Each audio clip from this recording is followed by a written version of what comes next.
Salam sejahtera Malaysia, terima kasih kerana menonton video-video dalam channel ini. Sebelum kita mula, jangan lupa untuk tekan tombol subscribe, share, like, dan komen. Let's go! Salam sejahtera dan selamat malam kepada semua pendengar.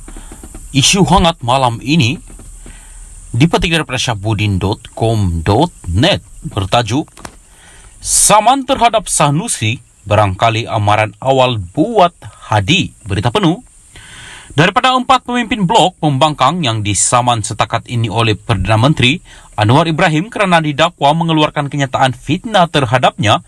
3 daripadanya adalah pemimpin PAS. Mereka ialah Pesuruhjaya PAS Perak, Razman Zakaria, Ahli Parlimen Kuala Terengganu, Ahmad Amzad Hashim dan terbaru Menteri Besar Kedah Sanusi MD Nor. Pemimpin keempat yang diambil tindakan sama ialah Mahyadin MD Yassin, pengurusi PN merangkap Presiden Bersatu. Secara tidak langsung ini bermakna walaupun PAS itu parti Islam kononnya, tetapi pemimpinnya dilihat lebih terdedah kepada mengeluarkan kenyataan berunsur fitnah. Jika tiada unsur fitnah, tentulah tidak mungkin Anwar ada asas untuk mengemukakan saman terhadap mereka itu. Dengan mengemukakan saman itu, sebagaimana disebut sebelum ini, ia bukanlah bermakna Anwar pemimpin yang mudah koyak dan tidak sedia dikritik. Anwar sebenarnya sangat terbuka dengan kritikan, bahkan amat meraihkan perbezaan pendapat. Tetapi melalui saman yang dikemukakannya, ia menunjukkan beliau tidak bertolak ansur terhadap fitnah, pembohongan, serta kata-kata berbentuk penipuan. Berkedudukan sebagai Perdana Menteri, apabila tindakan saman diambilnya terhadap pemfitnah, ia adalah mesej untuk rakyat memahami tentang pendiriannya terhadap fitnah. Tidak sukar sebenarnya untuk memahami bahawa bagi Anwar, fitnah mesti dilawan dengan tindakan undang-undang agar ia dapat memberi pengajaran kepada mereka yang terbabit serta orang lain juga.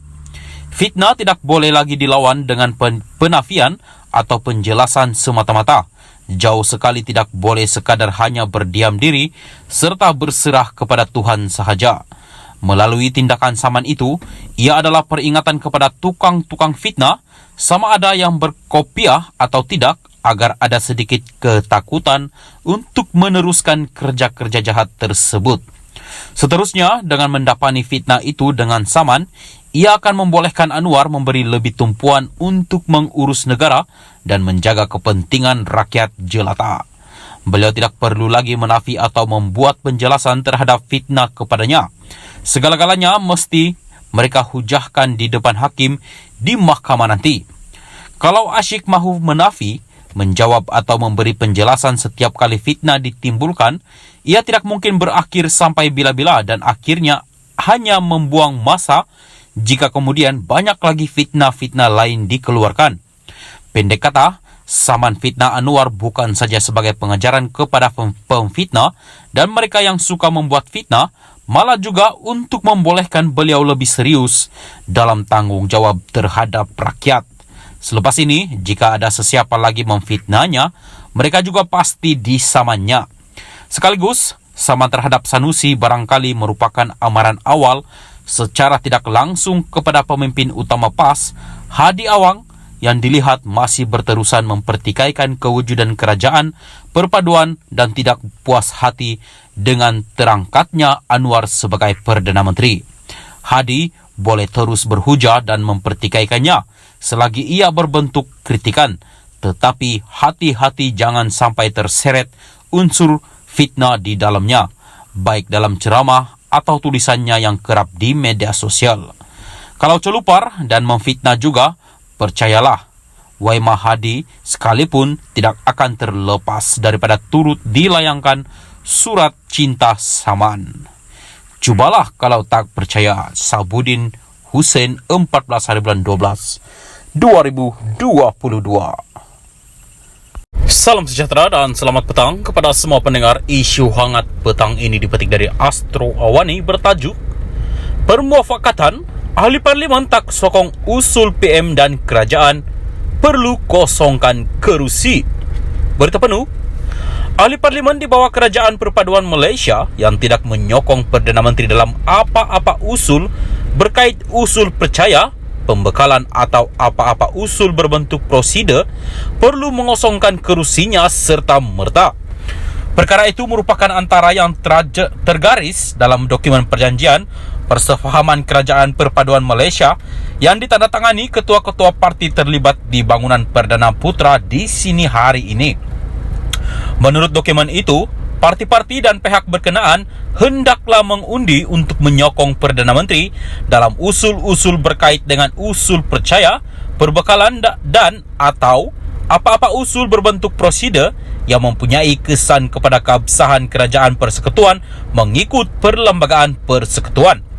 Kegagalan, keengganan atau kecuaian dari berbuat demikian hendaklah diambil kira sebagai pelanggaran tanggungjawab ahli parlimen secara individu kepada parti itu yang dianggap sebagai perletakan jawatan dan atau pemberhentian daripada menjadi ahli parlimen dan bahawa kerusi beliau dikosongkan dalam kerangka maksud artikel 49A-1 Perlembagaan Persekutuan.